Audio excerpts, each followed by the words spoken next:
All right, for the purpose of recording, my name is Adim Kwadile, and I'm having this session with a group of my community at Futa. And one thing we want to focus on today is writing impactful personal statements slash motivation letter.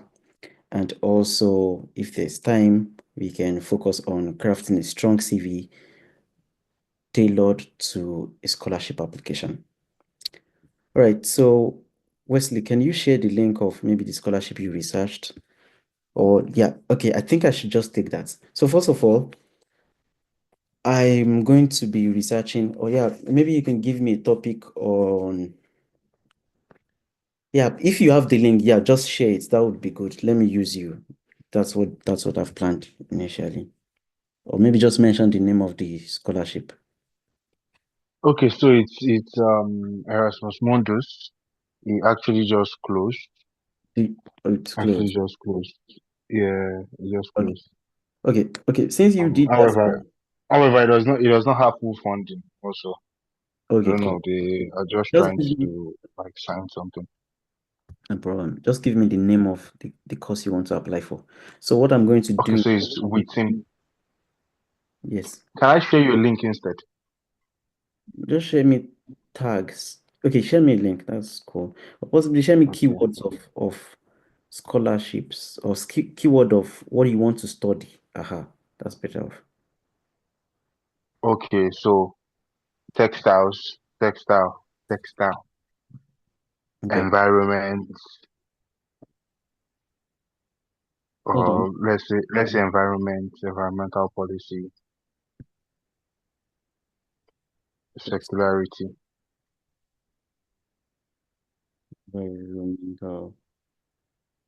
Environmental policy. Yes.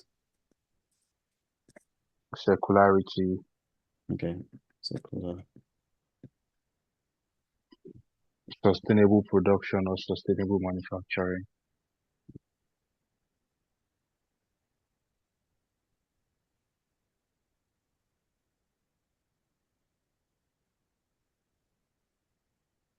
Okay, perfect. So I've gotten some keywords. Yep. So I'm going to be sharing.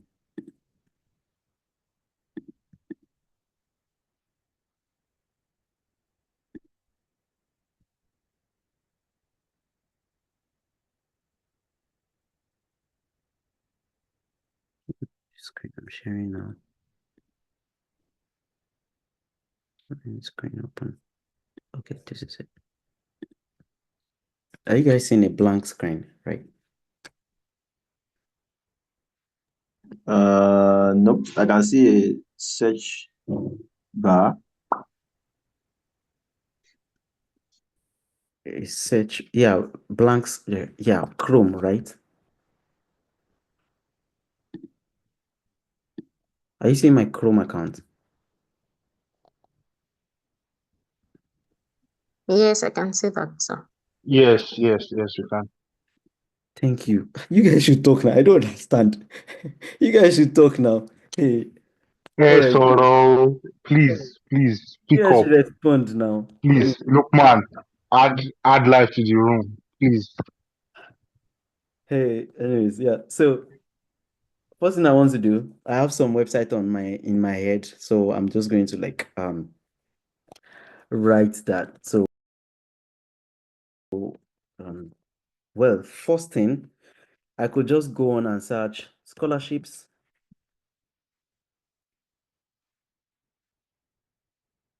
international international scholarships for textile. Textile. Right, and I'm searching, and then I see some of these. Well, yeah, I think this is a long route though. This will take more time, but this is one way. So from here, you can see that there's this scholarship. This is scholarship portal. Yeah, you can go through all of this scholarship portal too, but I have one that is my favorite, findthemasters.com. So if you have, find the mark. Sorry, sir. Sorry, sir. Yes, go The on, ask screen your is not question. full. We are only seeing only the side bar, like only the top corner of the side. Oh, really? Yes, yes, really. You can check the qualifications. You can see the study type. They're part-time, they're full-time. So you can just select full-time because you don't want to do part. Excuse me, you were saying the difference between the MSc and the research, something like that. Oh yeah, sorry, thanks. So the research only is focused on, it's about, you're going to be focusing on a research work. You're not going to be taking classes.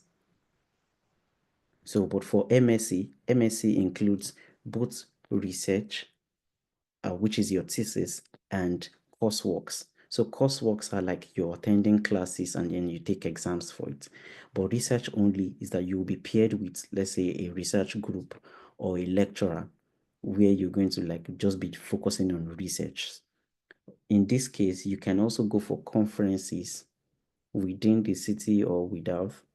So, but that's just the difference between the research only and the MSc. So for this full-time, part-time, as you can see, start time, I would advise you not to select any. If you want to use the filter, don't use much filter so that you can see many results. So the only filter I used here is, let me pick MSc only because we want to focus on MSc and MA. As you can see, the results for MA is quite much. So yeah, we show. Now here we are. As you can see, it's directly saying there's this in Barcelona. There's this in, I think this is also in Barcelona, France. Like French, I guess.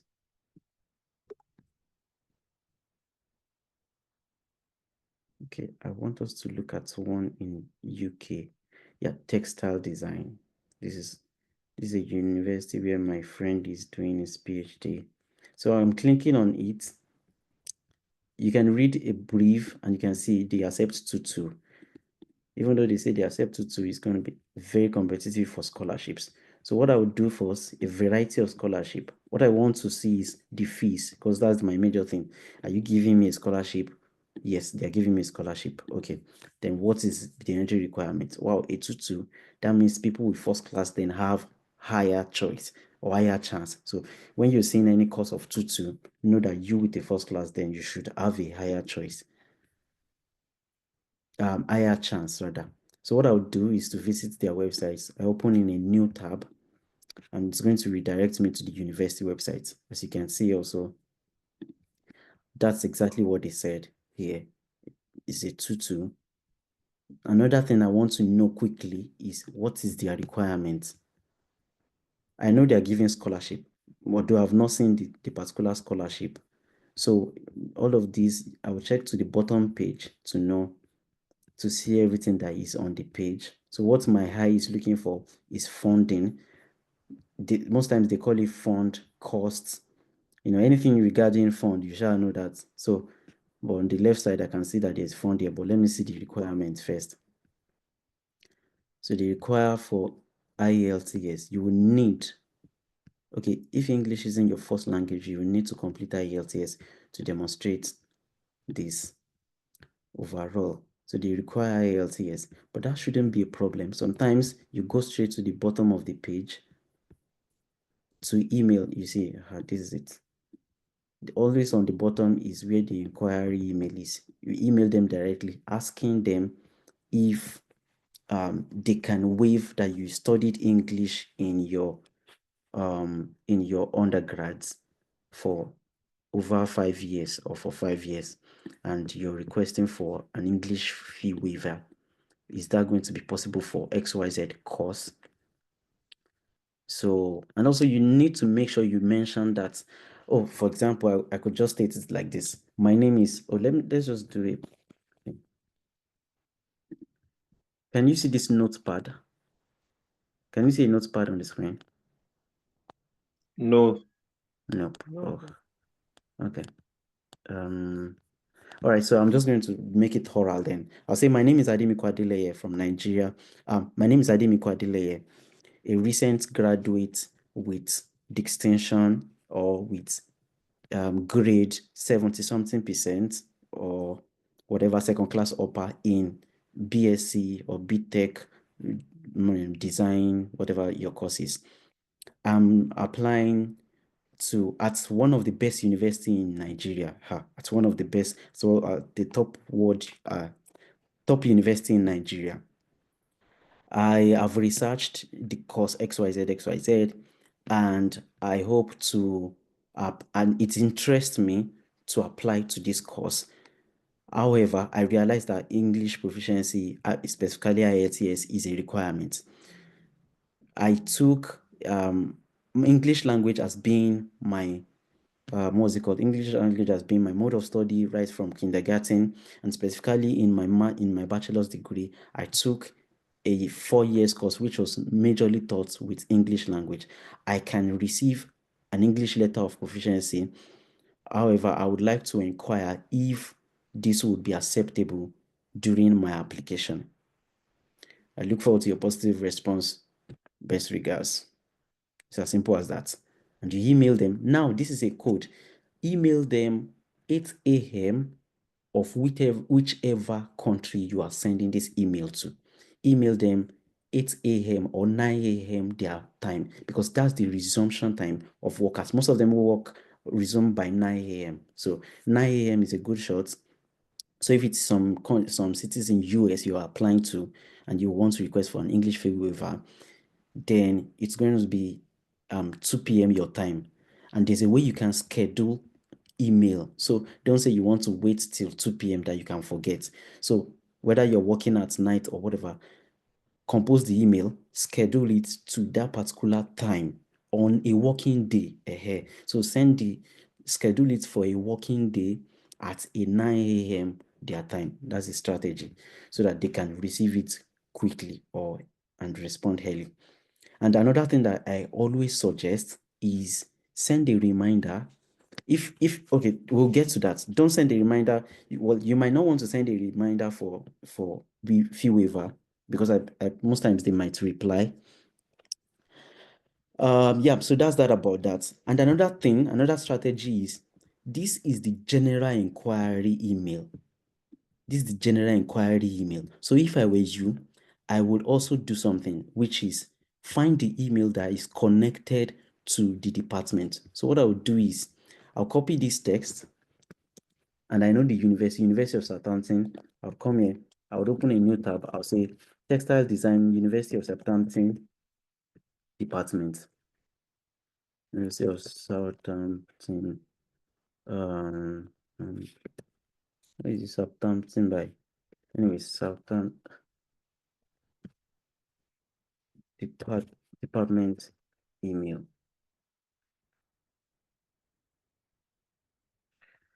Right. So I think it's still redirecting me to their email, but I'm trying to see if I can get an email directly to the department. Let me see, fashion. Okay, I think it's still redirecting me to that same email. So that's another way. Some departments always have, let me see. Or you can also tag admission committee. Yes, that's fair also. That's useful. So you can send it to admission team. So if this did not work, I'll just go and try and see. Let me see this link. So what I'm looking for is an alternative email, should in case this email doesn't work or they do not respond. So it's always good to tag or to send it to persons. So what I'll do is I'll just type admission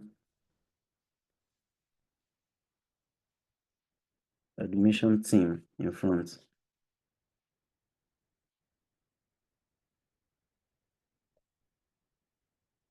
Okay, see it here. Contact students and academic administration.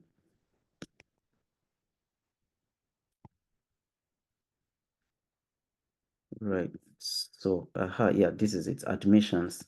So I'm going to copy admissions. Well, specifically, I can copy postgraduates, yes, because I'm applying for postgraduates. And if it's a research, you see the email here. So I copy this email, I copy it in my email, like a CC. I hope you guys know how to CC. If you don't know that, you can check that on YouTube, how to CC on email. So send it to this email, which is the inquiry email, and then CC that email. Schedule it for a working time, 9 a.m. their working time, and then you would be able to get. Oh, okay. See the course lead. Oh, this is very good. You have a course lead too. So since the course lead is there, the course lead would always have an email. Yes, you see, directly, you can send a separate email directly to this course, the course lead. I believe they would even reply quickly than others. So just tell them the same, that you're very interested, but showcase yourself, showcase the excellence that you have, which is in your, maybe the extension in textile course. If you do not have the extension in textile course, or maybe a research paper, just to showcase that in the first statement while you're introducing yourself. Well, that's that about that. Now, let's assume that we've been accepted to apply for this course. What am I going to do? I want to see if they have funding. So I go to the fee cost. I look at this one, UK. Okay, check fee order. I'm looking for scholarships now.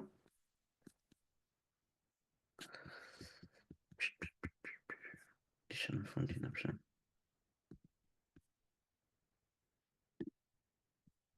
Okay, scholarships.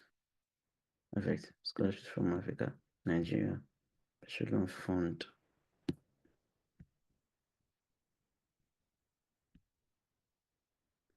I think PTDF has closed, I guess.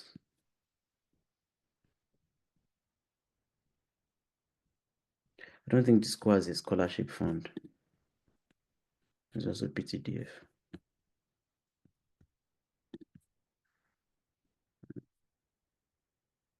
Anyways, okay. This is how you actually look at it. Now, you can do something. Let's say, for example, you check PTDF and you want to know when PTDFs always open.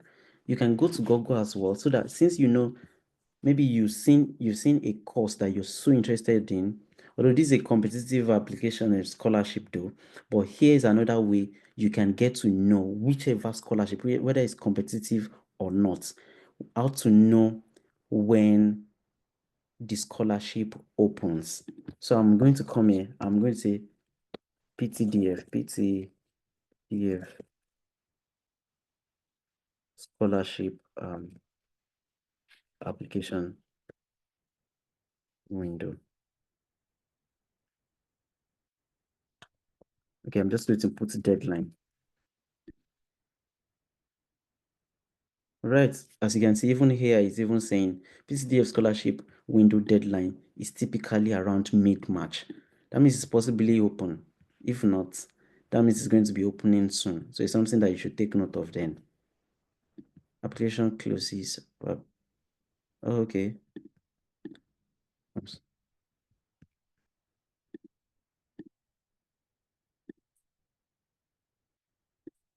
Oh, this is 2024. Now you should see that PTDF is most likely going to open soon. So this is an application that you can start preparing for.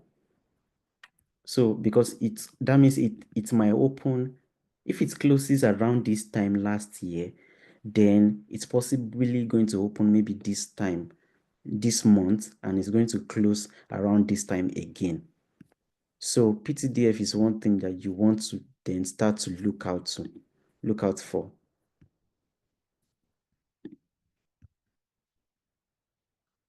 So I'm checking their websites now. I can't see anything that shows that it's open. So one thing I'll just do is PTDF 2025. So it seems, okay, this is same PTDF 2025.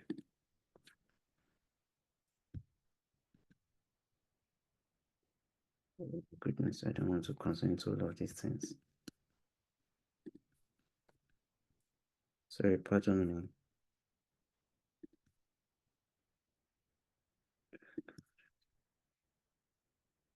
Oh, okay, PTDF 2025.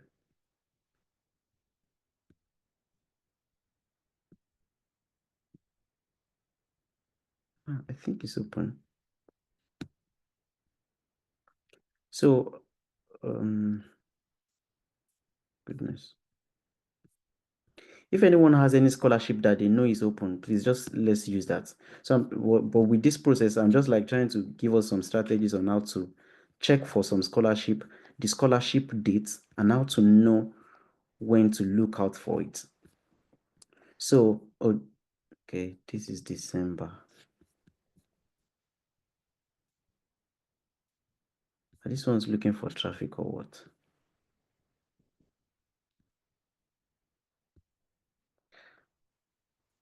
PDF portal. Yeah, I've been there. So I need to like do all of this registration, blah, blah, blah. But with what I have in mind, with what I've seen on that website, I am of the opinion, if anytime you see that the deadline of a scholarship is like a month before, then there's high tendency that the next year is going to be the same year. Oh yeah, it's not open yet because this is the this is the PCDF. This is the PCDF, and the only guidance they are giving is the only option they are giving is 2024, 2025. So PCDF is one you want to also look out for. Is one application you want to look out for. So I believe, or I am of the opinion that it's going to open very soon because last year it closes March. So this year again, it's most likely going to close by March. So it says 6 weeks from the date of this publication. So 6 weeks before mid of March. Yeah, I believe it's going to open soon. So PTDF is one thing you want to look out for. All right, so that's how you get to know. Let's say, for example, it's still by November. Let's say this PTDF is going to be by November. So what I would do as a person is I come to my calendar. And then I just I'm just going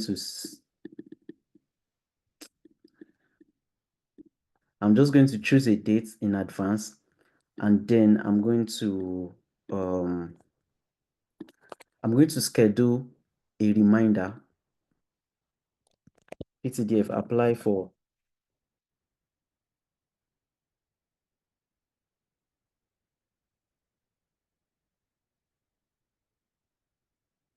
PTDF scholarship.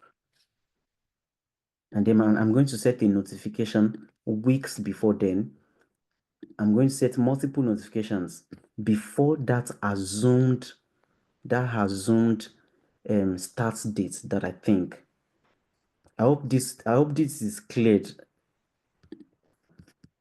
Did anyone get what I just said though? Yes, Yes, yes. sir. Yes, sir. Yes, perfect. So Yes, sir. that's how you know which scholarships that you are preparing for ahead of time. Because why is this good is that now that you're prepared, let's say you've noted some scholarships for to apply for in advance, you know that wow, you've really fit these scholarships. The scholarship you will be applying for now, maybe you're doing it in a hurry or whatever, you'd be able to build more on it before that time comes. So your mind is already fixated that, oh, okay, at this time I'm applying for this scholarship. And that was all I did in 2023. Yeah, for my 2023 scholarship. I said I was going to apply for all of the big name scholarship. In 2021, I applied for I think 3 scholarships, 2022, 3 scholarships, 4 scholarships. In 2020, yeah, then I applied for 2 already. No, I didn't go one in 2024. So then I already saw that, oh, I was going to get this one. I just ignored the rest. I already scheduled in advance that, okay, these are the times that all of these scholarships are always coming. So I was preparing myself, doing projects so that I'm able to talk about it, taking courses. So just building everything. I collaborated on research work, writing my LCP in advance so that I'm able to, do it so that it won't come and meet me in a hurry. And I was watching YouTube videos. So that's that about that. So does anyone have like any link to any scholarship that is open? Oh yeah, this is another way I also do it. If you have any link, please feel free to let me know though. So another way that I do it is I come here, scholarships,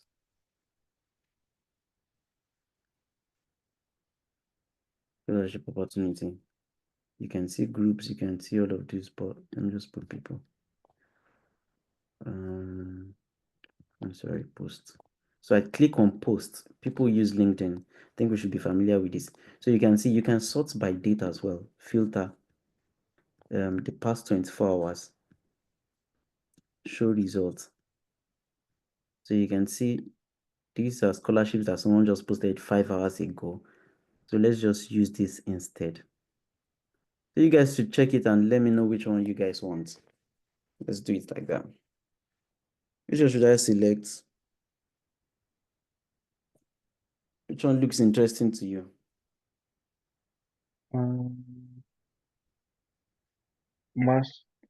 Mastercard Cambridge University Research Fund for Africans. Looks Who is nice that? to me. Let me see that person.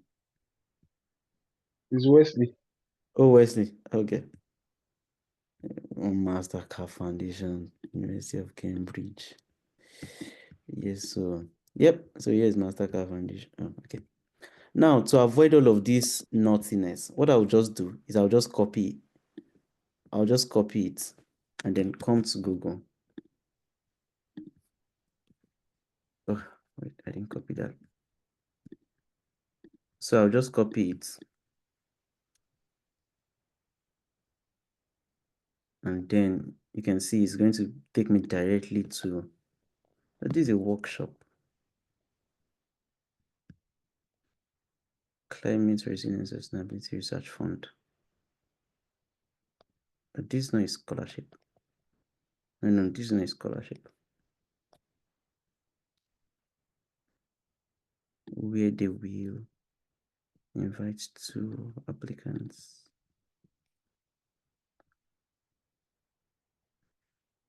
No, this isn't a scholarship. This is a Mastercard Foundation scholarship. If you're applying to Mastercard Foundation and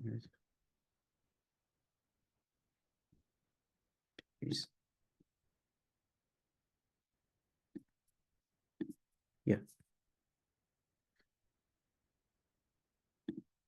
this isn't. It's like a research fund. So, oh yeah, I think I know this research. So I think, yeah, you can also apply for this. Let me see.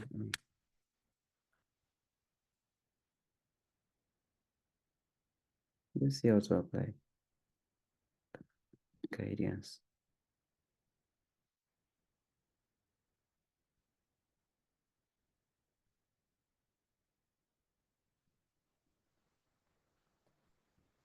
Yeah.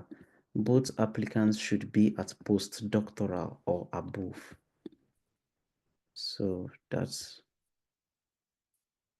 a wide. This is not useful for us today. Maybe when we get there. All right, yeah. So I'm just going to select another randomly. This one young watch scholarship. This has nine. Okay, British Council.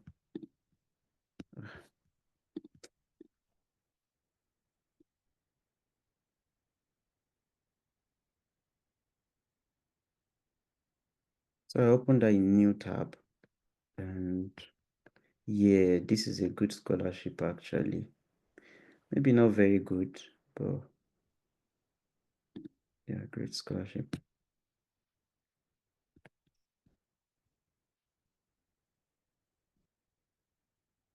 Yeah, this is a good scholarship actually. So I'm looking for how to apply now, because most of these scholarships are connected to some universities, but not all universities. That's another thing. Okay, scholarship funding.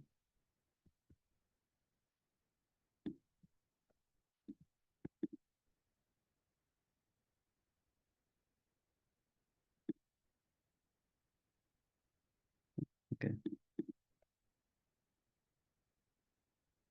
Yeah, these are the connected universities. So what you now have to do is go to the university, search the opportunity, search if your course is available and all of those. So okay, Southampton, this Southampton Solent is different from Southampton University. Oh, my great university is there.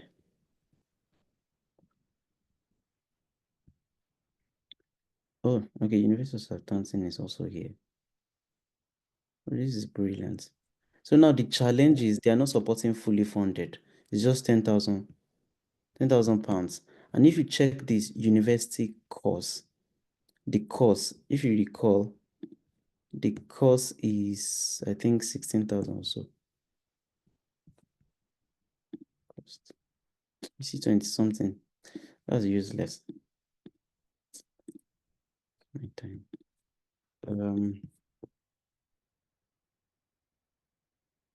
Oh yeah, this is actually open. An highly competitive scholarship, which you can still apply for, but it's also FAO. It's in Hungary, I believe, or Japan.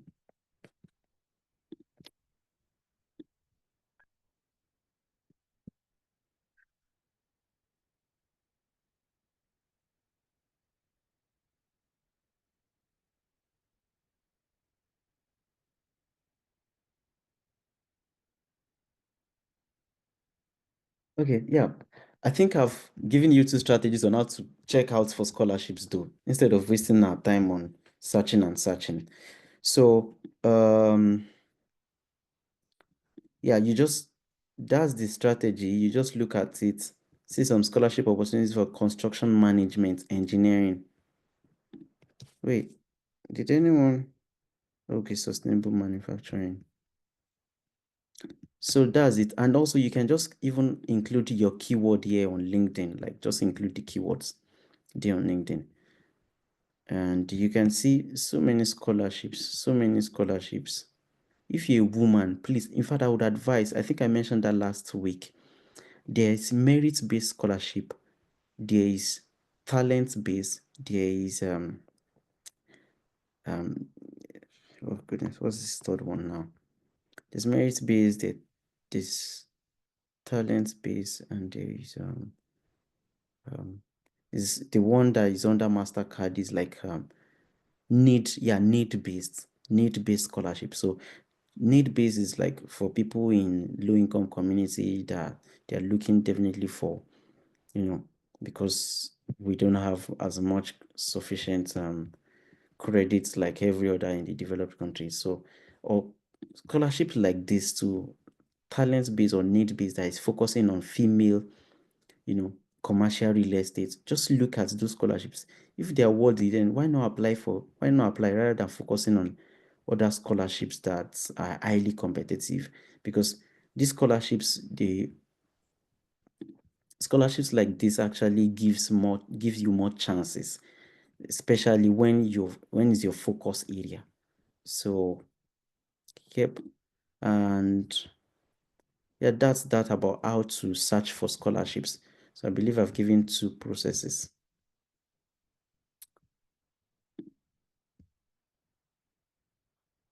Okay, so I want to what am I doing now? Yeah, so I want to share on how we can these are used for am I still sharing my screen? For my Erasmus Mundus specifically. And yeah, it's still the same strategy I use for SOPs. But one thing I want us to know, first of all, is that like I mentioned previously in our previous session, was that scholarship applications differ. Scholarship applications differ. Some applications can say you should write an SOP and submit a CV, SOP, statement of purpose or motivation letter. And some can say SOP or slash motivation letter, SOP and motivation letter are the same thing. Some can say write an SOP slash like SOP and personal statement. Personal statement is different from motivation letter or SOP. I hope that's cleared in that context. So, meanwhile, some scholarships like Mastercard Foundation can say you should write short essay on some specific questions. So, but in this SOP, this is in this example, I'm specifically talking about an SOP, and this is only when an SOP is mentioned. Like, yeah, even when SOP and anything is mentioned, this is still the strategy on SOP.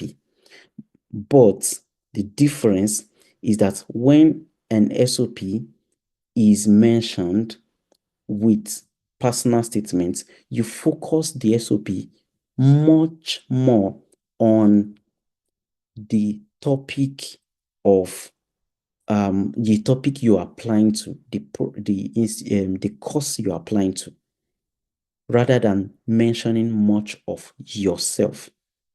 This example is a typical example of detailed SOP, whether it's mentioned alone or is mentioned with any other thing.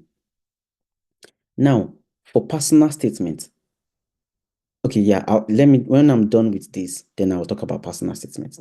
So what are the key things that you want to take note of when you're writing an SOP? First paragraph. For me, I'm always like concerned about just 4 paragraphs when you're writing an SOP, except said otherwise. 4 paragraphs. The paragraph 1 should be talking about a problem statement. A problem statement. Now, here is the difference. If the request for an SOP and a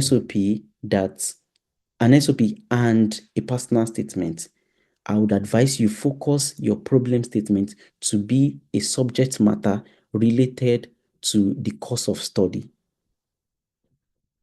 I'll take that again. An SOP majorly consists of 4 paragraphs.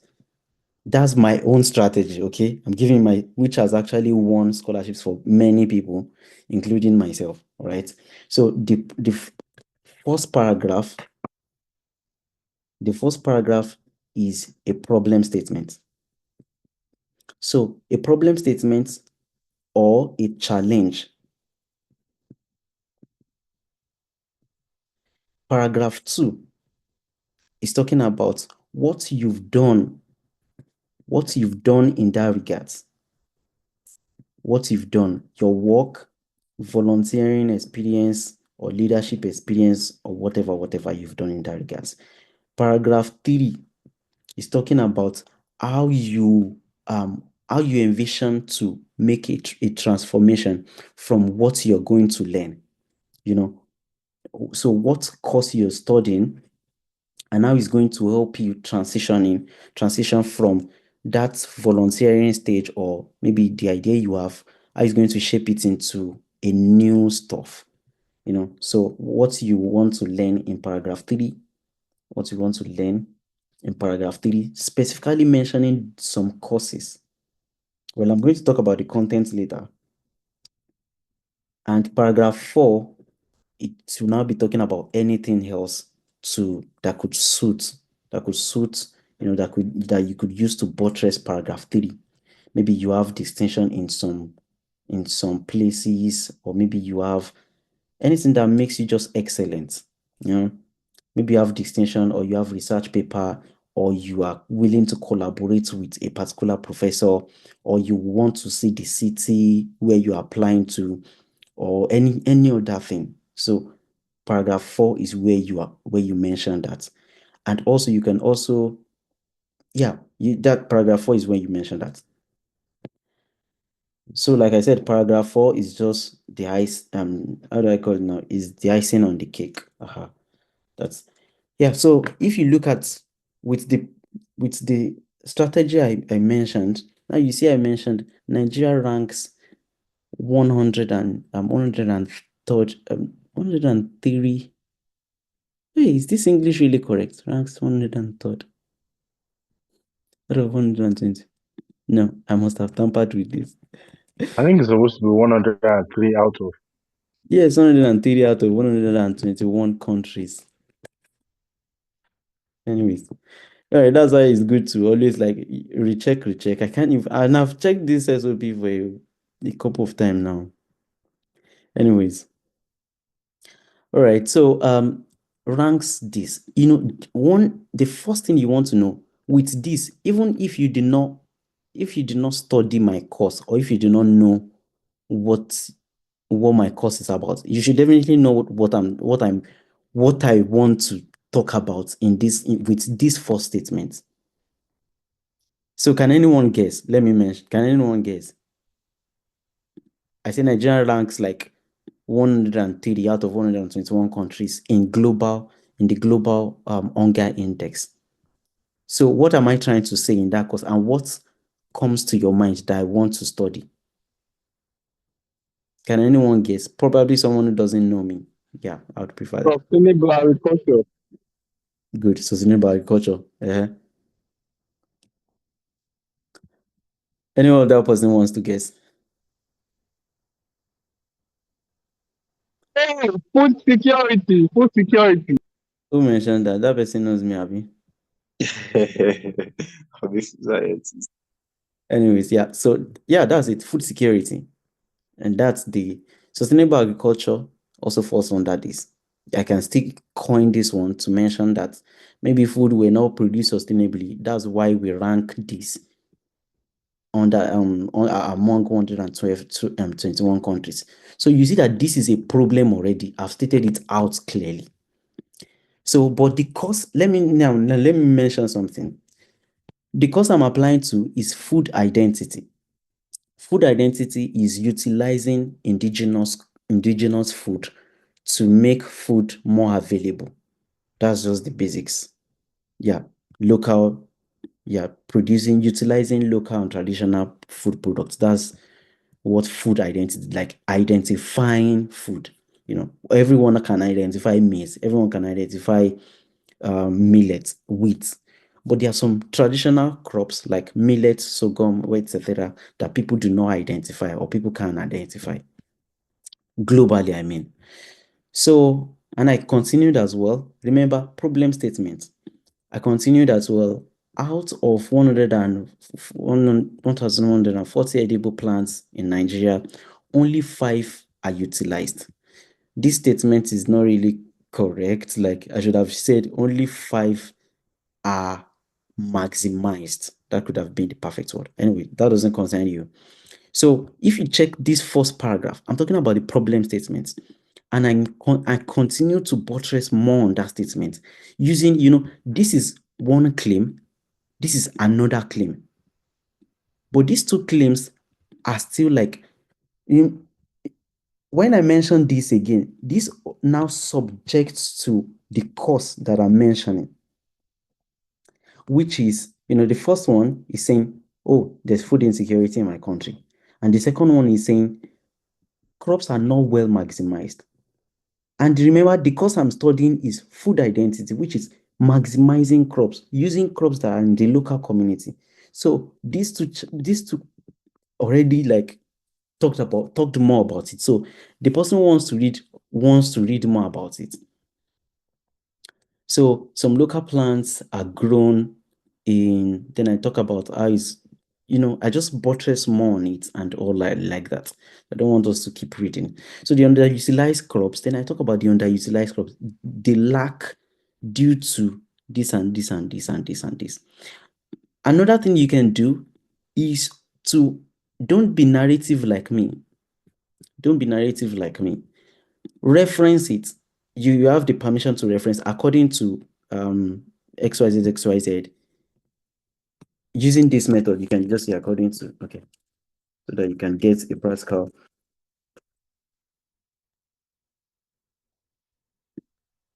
I'll just say Wesley, the Wesley is not a footman, Wesley 2023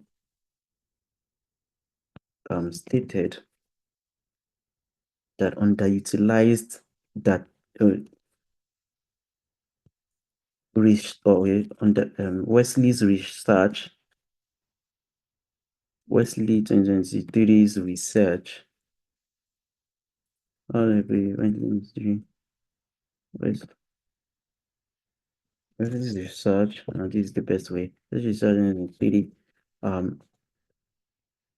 identified or reported the underutilization, this is it.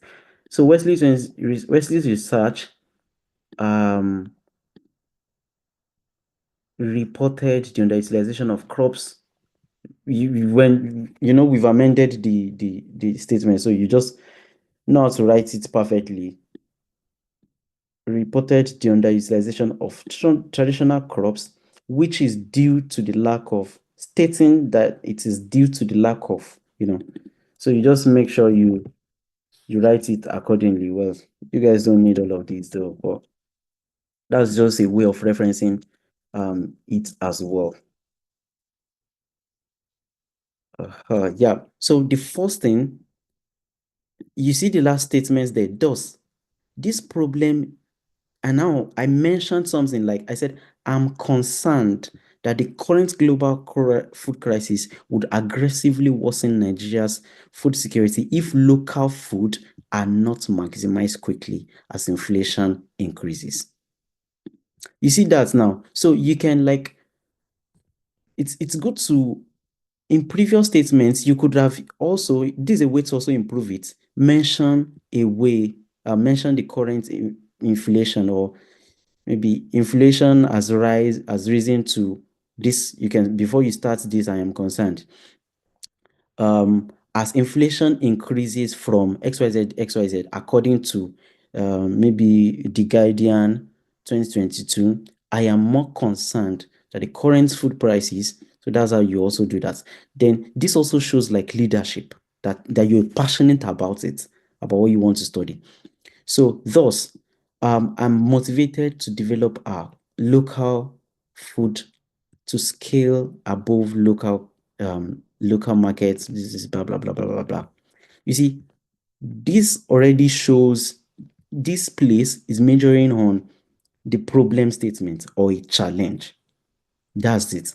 So here, I'm not telling them what I have done or what I am doing currently that is contributing positively to this challenge. I first of all tell them I've consulted for this organization, and this is what they do. And I also currently work at this organization, and this is what they do.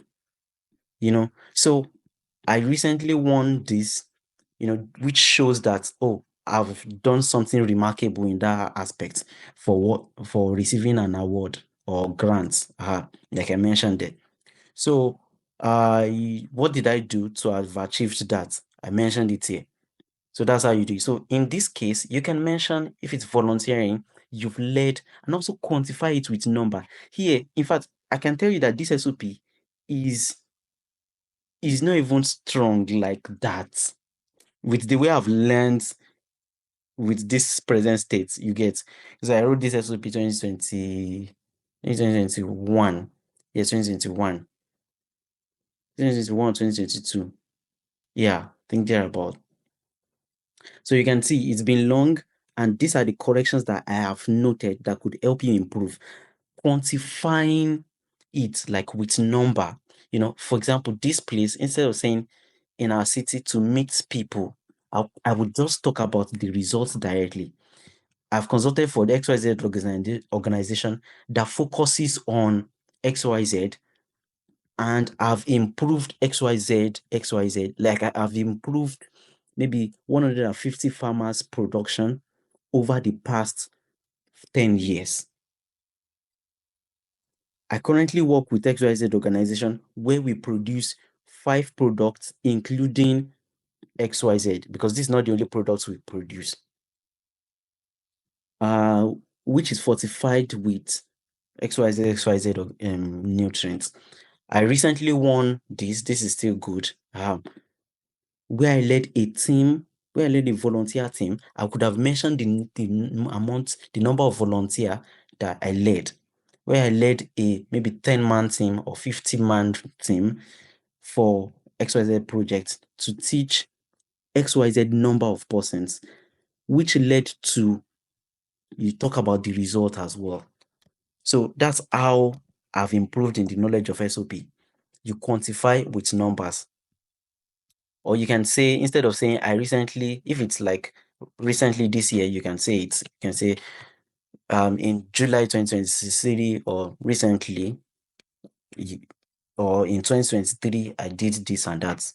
But if you think it's maybe last year, you can just say, yeah, you can just say recently, not to make it look like 2023 is far.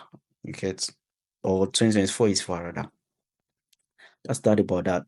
So now I said, as an advocate of zero hunger and a passionate agro entrepreneur, it's important that I inquire the best knowledge in ensuring zero hunger and a master's. You see what I'm saying?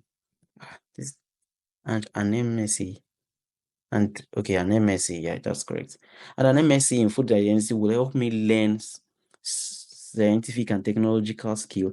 I believe this keyword was from this MSc, because I went to check this man's page because he posted something on that. He posted literally that people study this course, we learn scientific and technological skills. That was in fact, that was exactly the way I put it. So you look for keywords about what they say you will learn on that course. That's what you should include. And don't include that just one keyword. Include one and include in some other specific courses, not just on the general title of the MSc, but on some specific courses that connect to the challenge that you've stated here. So I didn't do that here. Possibly, I think they said it's going to be a one-page SOP. Probably that's why I did this. I just shortened this, or maybe I don't have the knowledge like I have now. So sufficient. Yeah, then I buttressed the point. Now, yeah, here I mentioned to become an expert in local and traditional food products developer in my country. So this is why I'm learning the course. And in other words, if I'm exporting products, local and traditional products, it's definitely going to improve,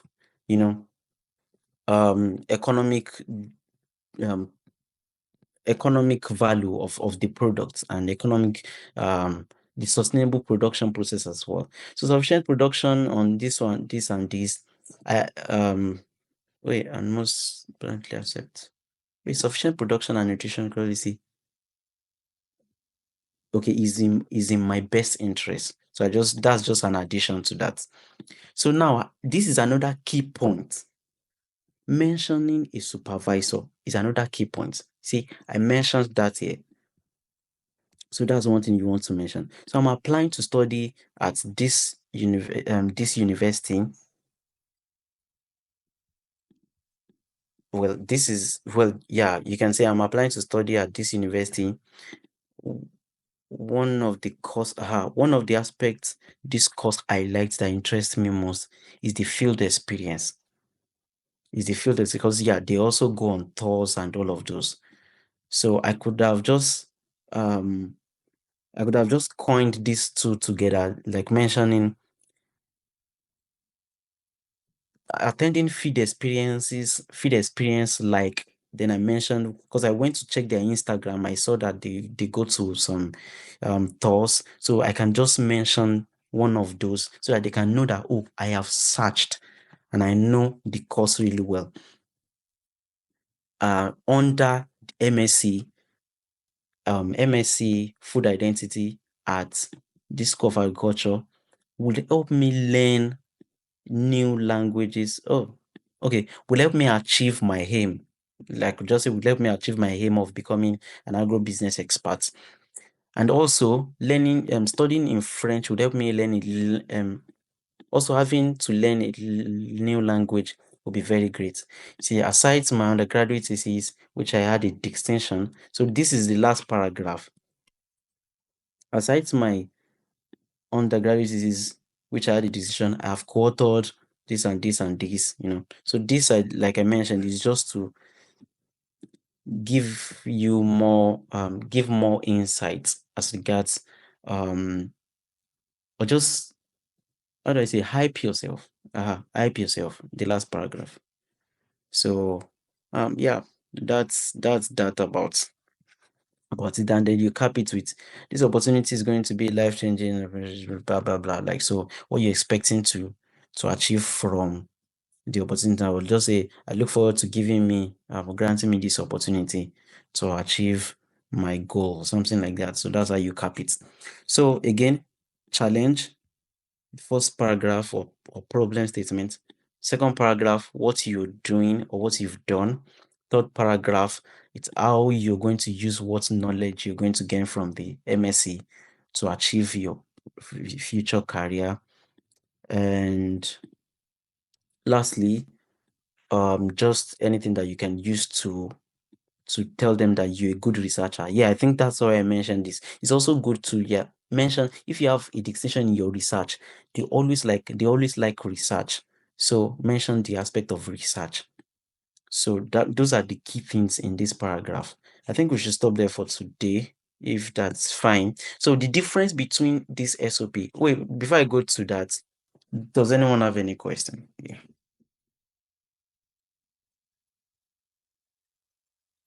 If you have any question for me.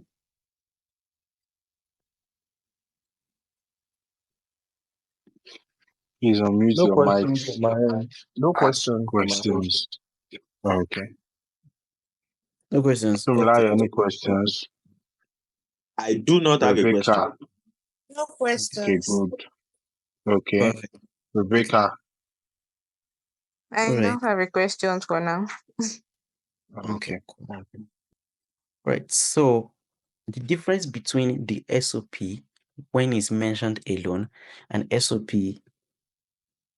together with a personal statement. So a personal statement is a statement that you mention. So instead of, it's the same structure but different context. Now, this problem statement, you're going to be mentioning a challenge that you have seen in your community or that you are facing personally. For example, a challenge, now a personal challenge, it could be aspect of leadership, you know, um, coming from a community or a nation where leadership has affected, because leadership affects everything. So whatever you want to study, leadership has affected it. So just look at something, or climate. No, climate is not personal. Yeah, climate is not personal. So look at something that is personal. Maybe your financial challenge. So you can talk about your financial challenge and how do you talk about it? So coming from a low income background, maybe being raised from a paternal or a single mother or a single parent has challenged me, has challenged my academic experience. Then you talk about, you just cite a specific example on how that has affected maybe some personal qualities that you've had. So in my maybe sophomore or first year or undergrad, I particularly could not, could not pay my school fees due to lack of funds from my parents. However, this don't focus more on the challenge. Since you've talked about the challenge, however, this process taught me resilience, taught me something. You can just use that, what you learn through the process using the STAR approach. Yeah, this is where you use the STAR approach: the situation, the task, the action, and the results. So with this, that's in the first paragraph. Now, the second paragraph, you're going to be talking about how you've built yourself, regardless the challenge you've been facing. Then you can talk more on maybe leadership roles you've taken, maybe courses you've taken online because you're looking forward to becoming XYZ. So you've taken XYZ courses and led XYZ courses that XYZ group or organization, or contributed in XYZ projects, which has led to XYZ results. That's how you take to section paragraph 2. So paragraph 3, you mention that you can mention that to be a maybe an agribusiness expert does not only require educational skills. It requires knowledge in community building and XYZ. So talk about maybe courses you've taken online too as well, and the university you're going to.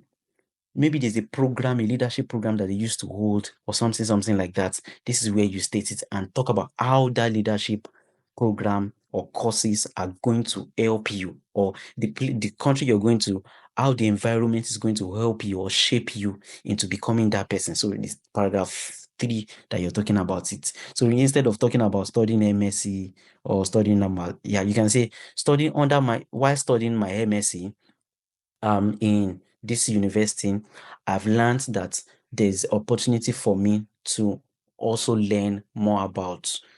Then you talk about all those other programs that you can learn. And then you can talk about the results you're going to get, maybe to give you exposure, it will help you connect with stakeholders in the agro business, it will help you do this and that. That's how you talk about that. And lastly, you just cap it by, I've gotten XYZ awards. You've mentioned your award, you mentioned so many other stuff like that. And you look forward to replicating the same impact in the university. They always want to get people who are impactful as well. So I believe you get a good shot with that. Without further ado, I think we can drop the pen here. So that's the difference between the SOP personal statement. Like I said, SOP is the same as motivation letter. And yeah, I believe you've learned something. So let me know if you have any question, and then we'll wrap it up for today.